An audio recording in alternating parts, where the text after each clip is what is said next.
आप सभी को प्रभु यीशु के नाम में जय मसीह की। हम स्वागत करते हैं आपका प्रतिदिन के वचन में। और आज का वचन जो हमारे लिए लिया गया वो कुलुस्सियों की पुस्तक पहला अध्याय उसके 21 वचन से है।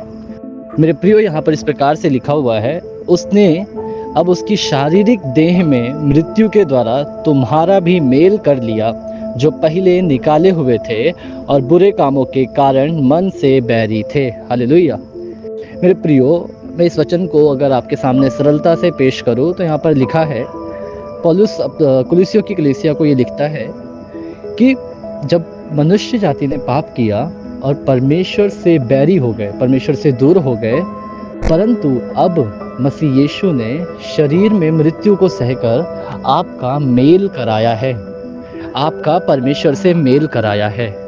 मेरे प्रियो, परमेश्वर का वचन यहाँ पर इस प्रकार से साफ रीति से कहता है कि जब आप परमेश्वर के बैरी ही थे, तब मसीह यीशु आपके और मेरे लिए मरा ताकि आप और मैं परमेश्वर के नज़दीक जा सकें। मेरे प्रियो, जरा सोचो कि इतना बड़ा प्रेम वो आपसे और मुझसे करता है कि उसने अपने आप को मरने के लिए दे दिया।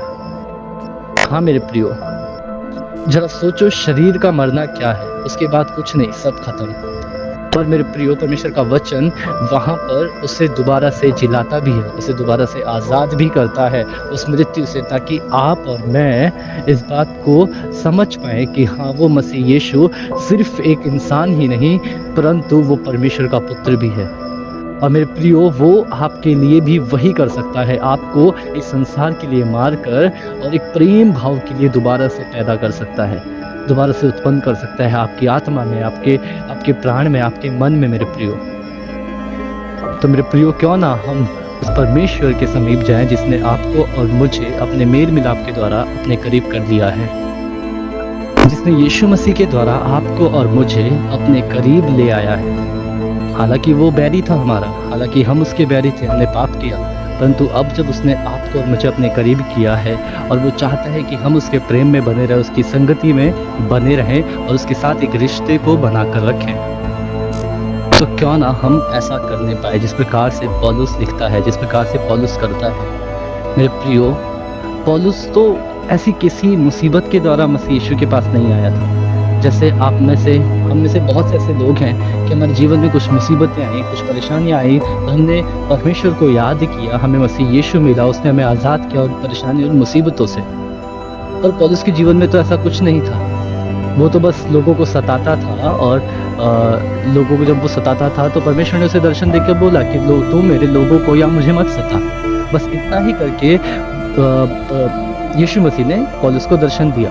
पर आपके और मेरे जीवन में तो परमेश्वर ने इतनी सारी भलाइयाँ उत्पन्न करी हैं, इतनी सारी बातों को किया है, इतने सारे आश्चर्य कर्म को किया है जो एक मनुष्य के लिए सोचना भी असंभव है। तो मेरे प्रियो, जरा सोचो, जब पौलुस इस प्रकार परमेश्वर का गवाह ठहर सकता है तो क्या आप और मैं नहीं ठहर सकते? क्या आप और मैं उसके लिए खड़े नहीं हो सकते? क्योंकि वह तो आपके और मेरे जीवन में बहुतायत से आशीष देना चाहता है, बहुतायत से अपने कामों को करना चाहता है। पर कब मेरे प्रियो? जब आप और मैं उसके बैरी ना होकर उसके मित्र बनेंगे, उसके बैरी ना होकर उसके साथ एक रिश्ते को कायम करेंगे, तब जाके वो आपके और मेरे लिए जो कुछ उसने सोचा है वो सब कुछ करेगा, जो कुछ उसने वायदा किया है वो सब कुछ करेगा। आइए हम प्रार्थना करें। धन्यवाद प्रभु यीशु, धन्यवाद करते सुंदर समय के लिए प्रभु। सच में तेरा वचन सामर्थ्य है प्रभु। तूने अब जो हमारा मेल मिलाप किया है मसीह यीशु के द्वारा, तो प्रभु वो मेल मिलाप बना रहने दे। अब हम तेरे बैरी ना होने पाए प्रभु यीशु, करते हैं प्रभु। हे परमेश्वर, हे पिता, स्वर्गीय पिता प्रभु, हम पर दया कर दे प्रभु यीशु, अपना हाथ हम पर बना कर। और जो लोग इस वचन को सुनते, पढ़ते, मनन करते हैं, उन्हें इस वचन को समझने में सहायता, मदद कर, आशीषित कर। पिता उद्धार करता प्रभु यीशु के नाम से मांगता हूँ, आमीन। हालेलुया। आप सभी को प्रभु यीशु के नाम में जय मसीह की। आपका दिन शुभ हो।